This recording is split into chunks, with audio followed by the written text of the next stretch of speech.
Hi friends, welcome to Mama's Food. ఇవాల్టి వీడియోలో కాజు బాదం శ్రీఖండ్‌ని చేస్తున్నానండి.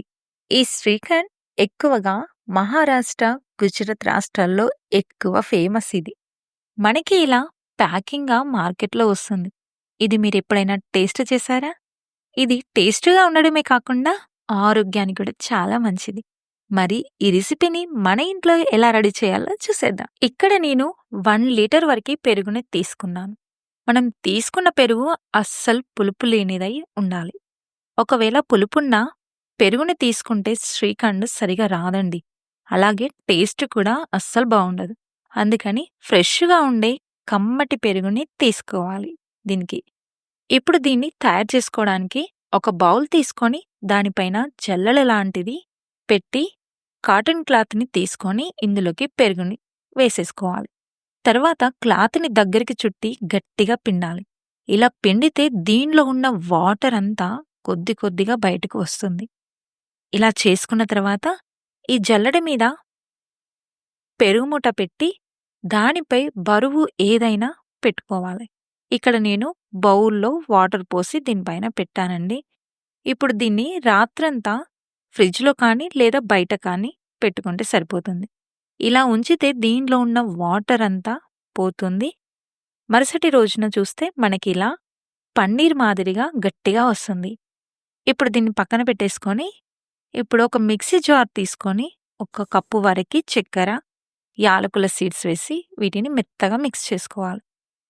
ఇలా మెత్తగా వచ్చిన చక్కెర పొడిని పక్కన పెట్టి, ఒక బౌల్‌లోకి మనం రెడీ చేసుకున్న పెరుగు గడ్డను వేసి మిక్సర్‌తో మెత్తగా, స్మూత్‌గా మిక్స్ చేసుకోవాలి.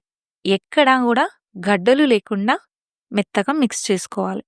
ఇలా మిక్స్ చేసుకున్నాక ఇందులోకి మనం రెడీ చేసుకున్న పంచదార పొడిని ఇందులోకి వేసేసుకోవాలి. ఇందులో మొత్తం వేసుకుంటే మనకు తరకలనేటివి వస్తాయి కాబట్టి కొద్ది కొద్దిగా వేసుకొని కలిపేసుకోవాలి.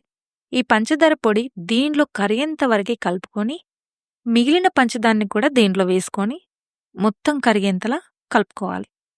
ఇదొక 5 మినిట్స్ పడుతుందండి. ఎక్కడ కూడా ఉండలు లేకుండా క్రీమ్‌లా వచ్చేలా మిక్స్ చేసుకోవాలి. ఇలా క్రీమ్‌గా వచ్చాక ఇందులోకి 2 స్పూన్ల వరకి ఫ్రెష్ క్రీమ్ వేసి ఇందులో కలిసేలా బాగా కలపాలి. ఈ ఫ్రెష్ క్రీమ్ వేయడం వల్ల కూడా టేస్ట్ కూడా చాలా బావుంటుంది. ఒకవేళ పెరుగు పులుపున్నట్లయితే ఇది బ్యాలెన్స్ చేయడానికి కూడా ఉపయోగపడుతుంది. ఇది వేసి మొత్తం క్రీమ్‌గా వచ్చేలాగా కలుపుకోవాలి. తర్వాత దీంట్లోకి వెనిల్లా ఎసెన్స్ 1 స్పూన్ వరకు వేసి కలుపుకోవాలి. ఒకవేళ వెనిల్లా ఎసెన్స్ లేకపోయినట్లయితే యాలకుల పొడి కూడా వేసుకోవచ్చు. ఇలా క్రీమ్‌లా వచ్చిన తర్వాత దీన్ని సర్వింగ్ బౌల్‌లోకి తీసుకొని దీనిపైన గార్నిష్ చేసుకోవడానికి బాదం పలుకులు, పిస్తా పలుకులు వేస్తే సరే.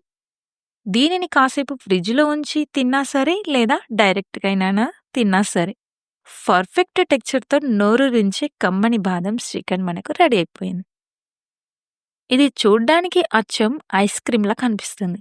కానీ టేస్ట్ మాత్రం డిఫరెంట్‌గా ఉంటుంది. మరి మీకు నచ్చితే ఈ శ్రీఖండ్‌ని మీరు కూడా ట్రై చేయండి. అంతేనండి, చాలా ఈజీ ప్రాసెస్. పెరుగు తినని వాళ్ళు కూడా ఇలా చేస్తే చక్కగా తినేస్తారు గూడా. ఈ స్వీట్ మహారాష్ట్ర వాళ్ళే కాకుండా మన తెలంగాణలో కూడా చేసుకొని కూడా తినేయొచ్చు.